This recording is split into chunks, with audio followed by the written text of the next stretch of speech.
Evo nas ponovo u studiju. Evo, vraćamo se tradiciji od vanzem. Tako je. Vraćamo se tradiciji. Sad ćemo malo da ostavimo vanzemaljce za neki drugi put. Ali kao što sam rekla, arhitekta Željko Utvar posjeduje u svom domu zbirku od 3.500 etno predmeta koje sakuplja po celom svetu, što kupuje po buvljacima, selima i naravno kaže da i predmeti kao i ljudi imaju svoju priču. Željko, dobro jutro, dobro nam došli u jutarnji program. Dobro jutro i hvala vam na pozivu. Hvala vama. Kako si ti počeo da skupljaš narodne nošnje? Ti imaš više nego etnografski muzej. Ne, daleko od toga. Sa etnografskim muzejem ne može ni jedan muzej u Evropi da se meri po toj građi, ali imam od 2/3 muzeja u Srbiji sigurno jaču i kvalitetniju etnografsku zbirku. Kako je došlo do toga da zapravo ti skupljaš? Počeo sam 2003. godine. Radio sam za Zavod za zaštitu spomenika kulture seosku arhitekturu. I prvi predmeti, prvih 35 predmeta koje sam uneo u svoju kuću i time otpočeo moju etnografsku zbirku su bila iz sela Bistrice u opštini Petros na Mlavi. Upoznao sam mnoge ljude tamo, nešto sam otkupio, nešto sam dobio na poklon, ali glavna misija mi je bila jer sam shvatio koliko to ljude više ne interesuje. Kod našeg naroda postoji jedno pravilo, ako jedan predmet nema upotrebnu vrednost, ako ne mogu da ga nose i koriste za život, onda nema nikakvu vrednost. Tako da su fantastične muzealske komade spaljivali i bacali, uništavali. Da. Ali postoje u našim selima škrinje, to je bila devojačka sprema i te škrinje su ostale sad nefunkcionalne i to ljudi bacaju, oni traže da neko to uzme. Upravo to, gospodine Mariću, i ja se upravo trudim da sve to što mogu više zaštitim. Ono što je jako bitno da kažem, i vi ste jednim delom i upoznati s te strane, 90% mojih predmeta, od 3.500 predmeta koliko imam trenutno, je kupljeno na buvljaku. I to je jako bitno i to želim da naglasim. Kakvo nacionalno blago, naše etnografsko blago. Bogu hvala na mojim prijateljima ciganima, sa kojima sarađujem već 2 decenije. Cigani su očuvali našu kulturu. Srbi ovo bacaju. Oni sakupljaju vade iz kanti, vade sa talana. Ovo bi završilo u kontejneru, na raznim deponijama. Upravo tako. Iz kog je ovo perioda ovo što sad imamo pokaži, to su različite nošnje. Bogu hvala, evo na primjer, fantastičan komad gusala sam našao skoro za jako male pare, ali je bitno da smo mi skoro uspjeli da zaštitimo pevanje uz gusle pod UNESCO za nematerijalnu kulturnu baštinu. Iako će Crnogorci i Srbi da se posvađaju. Neće, to je sve naš narod. Nisu to stranci. Čekaj, kada će su te guse? Koliko su stare? One su rađene, piše ovdje, 1935. godine, radio Rovajlo Aćimović kod Uba iz Dokmira. Ovaj komad je jako interesantan, to je zaboravljen komad narodne nošnje. Sad ne znam koja kamera će uhvatiti. Sve je srmom rađeno, zove se Salta. Iz kog je to kraja? To je južna Srbija. Nošeni su isključivo begovi i trgovačke porodice koje su mogli sebi to da priušte. Ako kažem jednu osnovnu stvar, da je ovo dečiji komad, to dete koje ga je nosilo bi ga za godinu dana preraslo i ne bi više mogao da nosi, onda možete zamisliti koliko je trebalo da se plati. Koliko bila imućna ta porodica koja je imala? Ovo je druga polovina 19. veka i isključivo imućni su nosili u Vranju, u Pirotu, u Nišu.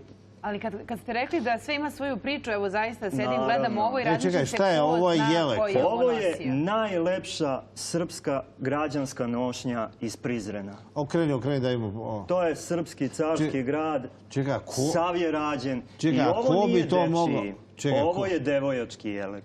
Čekaj, koliko je ta devojka ima? Pa to je devojčica od 5 godina. Nije ni malo.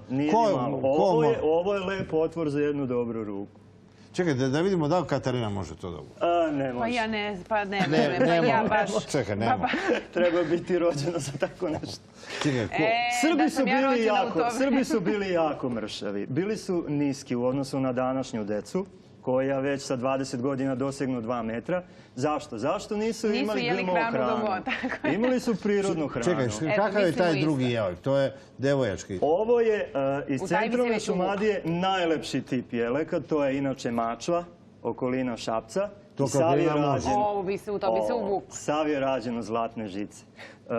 Oni imaju apsolutno najkvalitetniju nošnju. Zato što su uvek bili jaki finansijski zbog trgovine stokom. I mogli su sebi da priušte takvu jednu nošnju svu u zlatu. I doneo sam jedan jako interesantan muški jelek da prikažem, koji na leđima ima izvezeno glava. A to je nešto što je isto kao vi što nosite sad. Čekaj, kakav lav? Ovo je lav, pravi lav. Čekaj, pa lav je domaća životinja. Šta? Lav je životinja iz Srbije. Čekaj, lav je domaća životinja. Lav je divlja životinja, ali on je jedan od glavnih simbola snage i moći. Čekaj, kakvi su to opanci što si donio? Ovo su jedni od najlepših tipova svetske obuće. To je ono Nike što su nam ukrali znak. Prekopirali opanke. Čekajte. Kako je Nike, kako su ukrali? Dakle, Pa ajde, kažite mi da nisu. Ono apostrof ili znak opanaka.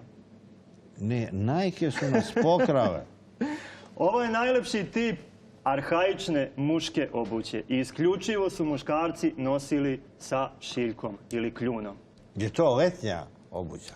Ovo je letnja obuća, jer nosili su i zimi. Mada zimi su mahom u Vojvodini više nosili klompe od drveta zato što koža upija vodu pa se brzo raspadne.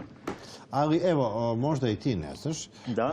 Upoznao sam jednog našeg čoveka. Evo vidimo i slike vaša kolekcija. Evo sad vidim. Da. Jedan naš geneksovac koji je bio najbolji prijatelj Žarka Broza, Titovog sina, je u jednom času 60 godina uspeo da lansira opanak preko Geneksa kao svetsku modu. I žene u Saint-Tropeu, na Kapriju, su nekoliko godina nosile naše opanke.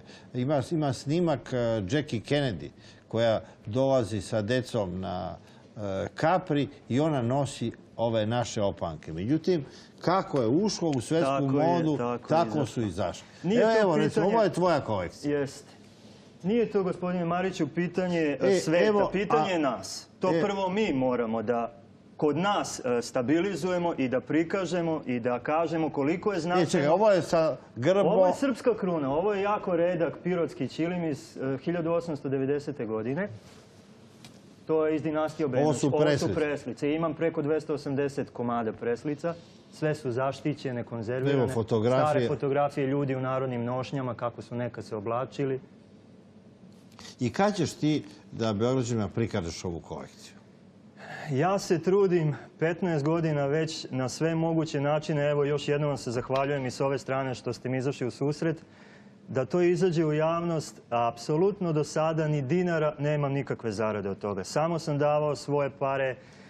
Trudim se maksimalno da što više zaštitim, da sklonim sa ulice i apelujem na ljude da se ne prodaje u inostranstvu. To je ono najbitnije. A ko kupuje? Kupuju najjači antikvari Srbije za velike pare i to preprodaju za ekstremne pare u Nemačkoj. Oni obožavaju našu nošnju. U Nemačkoj? Da. Da li se na nekim balovima nosi naša narodna nošnja? Da, ali se nosi iskrivljeno, nosi se bespravno, tako da kažem. Svaki komad nošnje ima svoj kodeks kad se nosi u kojoj prilici. A ja sam čuo da razni modni kreatori koriste ovu našu srmu, da ubacuju ručni taj... Čuo sam i ja, znate ko to radi i to je strašno. To je strašno. Evo srpski grb, jest, to je dinastija Obrenovića, jako redak komad. Dobro, ovo je naša grnčarija. To je knjiga, trenutno najstarija u mojoj kolekciji, nekoliko stotina. Ovo je naša, 1860. u Novom Sadu štampana. To su pevanja uz crkvene službe. Tako da je svojevremeno svaki Srbin imao tu jednu knjižicu i dok pop vrši službu, on peva uz njega. A u kojoj ja držim, ona je najstarija, od kada ona datira? Ta je najstarija, ona je 1728. štampana u Veneciji. I šta je koža je pergament. To je Novi Zavet. Ovo je Novi Zavet. Tako da se trudim i pored nošnje i naše etnologije sa Balkana sakupim sve moguće od starih predmeta što bi moglo da pripadne zbirci. Dakle, oni koji imaju nešto kod sebe od predaka od ranije što stoji verovatno negde na tavanu i vrlo verovatno će da završi u nekoj kesi negde, mogu da se jave vama. Postoji inicijativa da ti izložiš ove vrednosti u Domu Jevrema Grujića. Da će Bog da se to ostvari. Evo, ja ću razgovarati sa Lazom Šećerom, tako da ćeš doći ponovo kad bude ta izložba, jer ovo treba ljudi da vide. Šta je to? Ovo su čarape, najlepše naše dvopređe čarape iz Srbije, inače Knjaževac, rađene 1820. godine. Evo, te su čarape idealne za I ove one su zimske zaštićene, dane. božanstvene. Samo je su ovo greota nositi. Ovo je Ne, samo za bolje vitrinu. obične vunene Greota čarape. Ma da. Ne, bolje za izložbu Željko, to, hvala a vam. vunene čarape ove Hvala što pijace. čuvate Ove, našu no, kineske. tradiciju. I Hvala i želimo vama na puno uspeha. pozivu i želeo bi sve da pozdravim i da kažem čuvajte naše nacionalno blago jer Srbija nema nikog da je čuva sem nas. Hvala Hvala ti najlepše. puno. Željko. Hvala i vama.